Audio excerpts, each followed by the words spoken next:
아쉬울까봐 다시 돌아온 류홍석, 김다인입니다. 네. 네.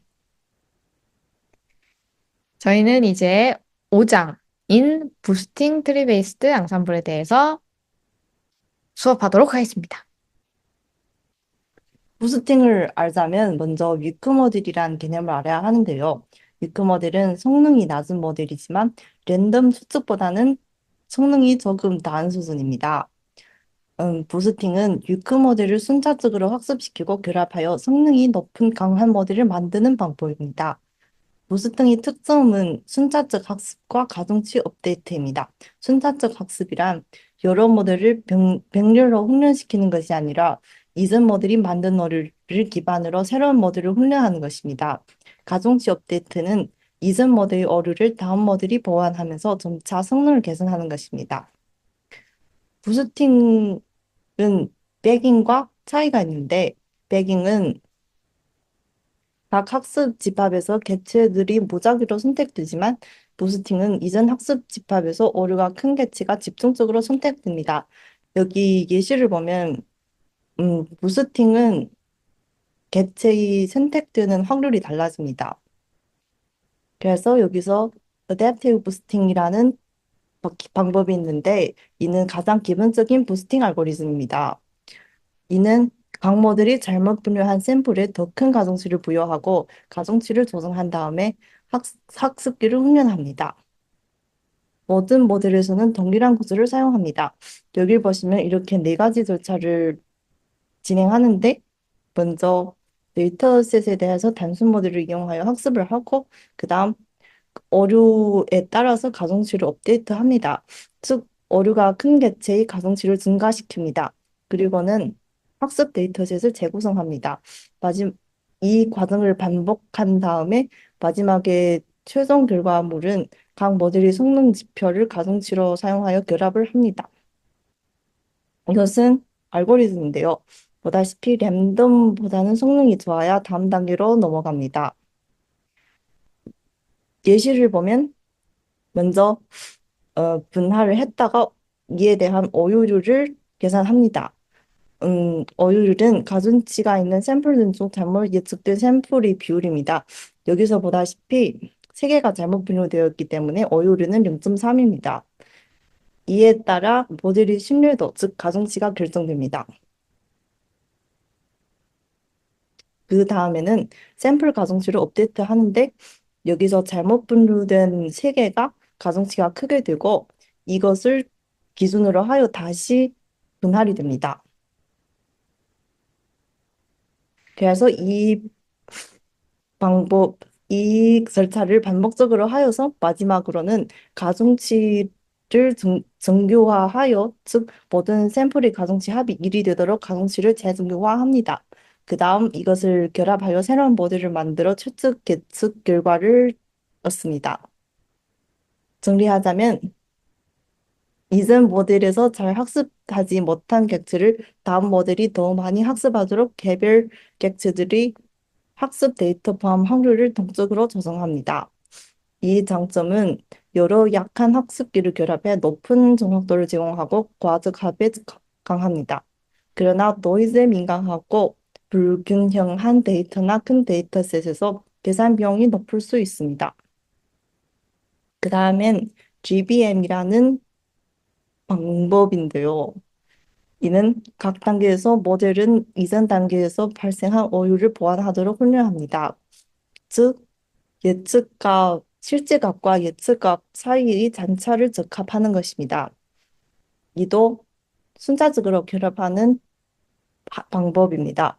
여기를 보시면 평균 강수로 처음으로 추측했다가 그 차이를 계산하여서 이것을 보완하는 것입니다. 이는 어댑티브 부스팅과 차이가 있는데 일단은 단점의 반영 면에서 차이가 있습니다. 어댑티브 부스팅은 단점이 각 데이터의 선택 확률에서 반영되고 이는 단점이 손실 함수의 그레디언트에 반영됩니다. 그 다음은 가중치를 업데이트하는 방식이 다릅니다. 음, 처음 것은 오류에 대한 가중치입니다. 기반으로 가중치를 업데이트하지만 이는 견사 하강법을 사용해서 가중치를 업데이트합니다. 그리고 보면 어댑티브 부스팅은 모델에서 데이터를 선택하는 확률이 달라지지만 이는 다른 모델을 사용하여서 데이터의 선택 확률이 달라집니다. 이해되셨나요? 네. 그리고 이는 과적 합을 일으킬 수 있기 때문에 그것을 방지하기 위하여 학습 데이터의 일부를 사용하거나 다음 모델을 결합할 때 일부러 작은 가중치를 사용하거나 합니다. 예시를 보면 키 좋아하는 색깔, 성별을 기반으로 몸무게를 예측하는 모델입니다. 여기를 보시면 처음에는 평균을 계산하여 그 기준을 정하였지만 그 다음에는 평균과의 차이로 잔차를 계산합니다.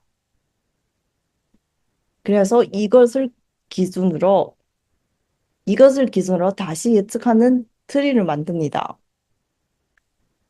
그래서 트리를 보시면 음, 그 접근에 따라서 서로 다른 두 가지 숫자가 나오는 상황도 있는데 이는 또 다시 평균을 취하면 됩니다. 그래서 초기에 구한 트리와 두 번째 구한 트리를 조합합니다.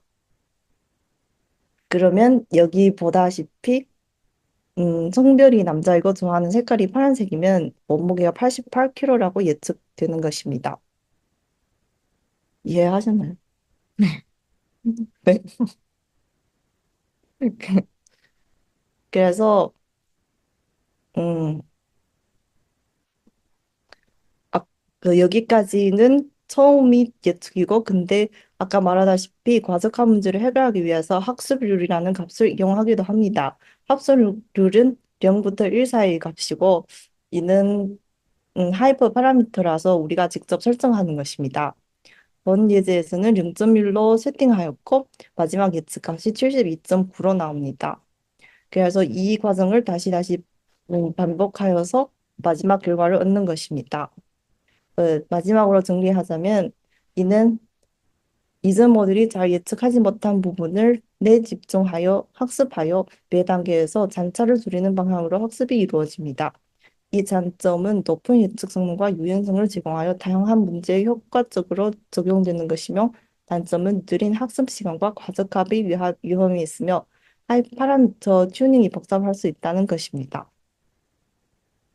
오, 그래서 퀴즈 네. 그래서 준비입니다. 그래서 이거 이제 모든 변수에 대해 모든 객체들을 전부 탐색하여 최적의 분기점을 선정하는 거다라고 제가 이제 이해를 했습니다. 아, 네. 맞나요? 아, 네. 정확합니다.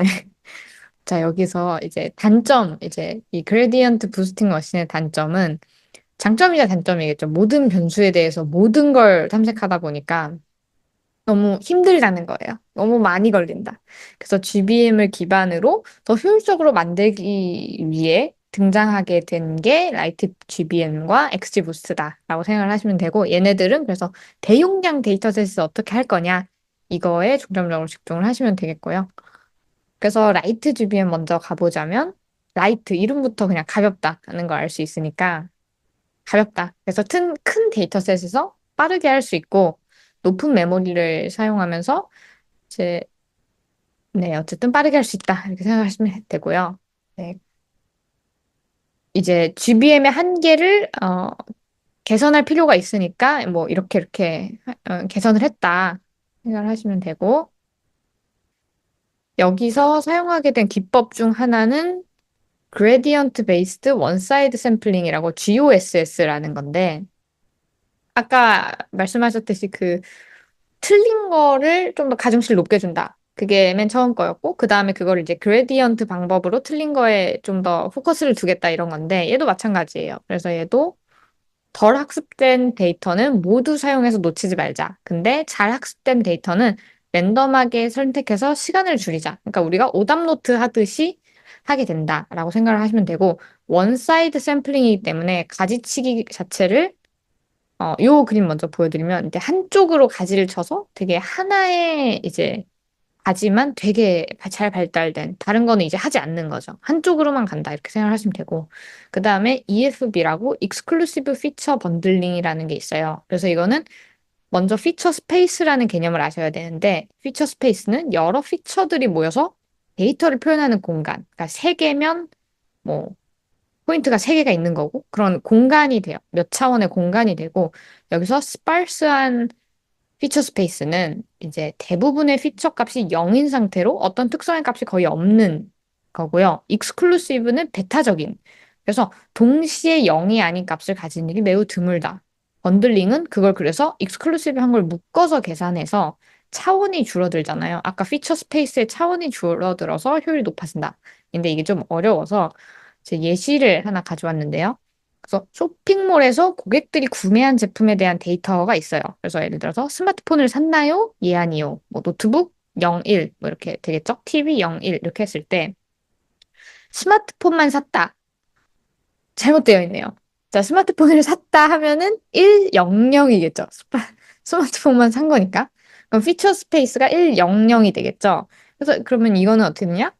많은 그 데이터 대부분이 만약에 이렇게 되어 있다면 데이터 대부분이 0으로 채워져 있으니까 이건 스파르스한 피처 스페이스고 여기서 스마트폰을 살 때 저희가 스마트폰 비싸니까 그 어떻게 스마트폰 사고 노트북 사고 TV도 다 사요 한 번에. 그러니까 이게 배타적이다라고 했을 때 배타적인 피처다라고 해서 이걸 어떻게 합치냐면 스마트폰 또는 노트북을 구매한 경우를 1이라 하고 둘 다 구매하지 않았을 때 그냥 0으로 합니다. 그러니까 묶어버리는 거죠. 그래서 번들링 하나로 묶어서 이 피처를 합쳤다 해서 차원을 줄였다. 그래서 여기 미니멈 버텍스 컬러링 보시면 여기도 원래는 8차원이었는데 4차원으로 줄이고 네, 이렇게 계속 차원을 줄여가는 이런 거를 EFB라고 합니다. 추가적으로 아까 얘기한 리프와이즈 트리 성장 방식은 요게 XG 부스트랑 다른 점인데요. 더 적은 트리 깊이로 높은 정확도를 내기 위해서 어떤 잎, 리프 하나를 계속 뭔가 이렇게 확장한다고 생각하시면 될 것 같아요. 오차를 가장 많이 줄일 수 있는 리프만 확장한다는 건데, 저희가 뭐 문제를 틀렸는데, 뭐 가장 많이 뭐, 음, 배점이 높은 문제라고 생각을 해도 될 것 같아요. 되게 뭔가 그 오차를 가장 많이 줄일 수 있는 리프만 확장을 계속 이제 집중 공략을 한다 생각하시면 되고, 병렬 학습은 뭐, 네, 빠르게 할 수 있다. 하는 거고요. 그리고 이제 엑스지부스인데요. 엑스지부스는 아까와 다르게 레벨 와이즈 트리 성장이어서 막 균형 잡힌 트리를 만들어요. 아까는 이제 계속 한 길로 나아갔다면 이번엔 조금만 더 본다 이렇게 생각하시면 되고 그래서 라이트 GBM보다 훨씬 더 시간은 오래 걸리겠죠. 그리고 여기서 어, 일단 스플릿 파인딩 알고리즘을 먼저 보도록 할게요. 그러면 이제 기본 값이고 이거는 모든 분기점에 대해서 정확하게 탐색하는 거여서 이거는 좀 비현실적입니다. 너무 좋지만 비현실적이다.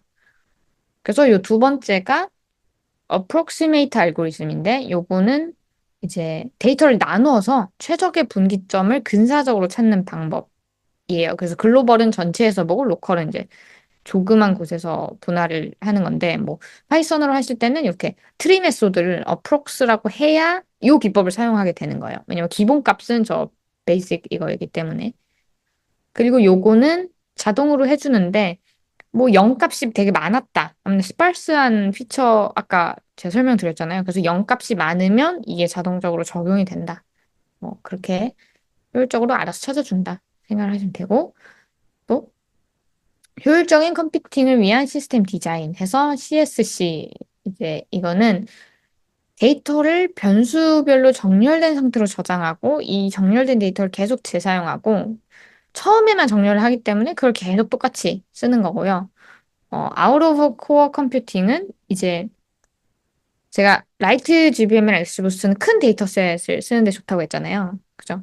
그래서 이거를 데이터가 너무 크다 보니까 메모리에 다 넣을 수 없는 거예요. 그래서 데이터 자체를 쪼개는 거죠. 여러 블록으로 나눠서 여기에 저장하고 저기에 저장하고 해서 그거를 잘 읽어온다. 필요할 때 읽어온다. 해가지고 그럴 거고요.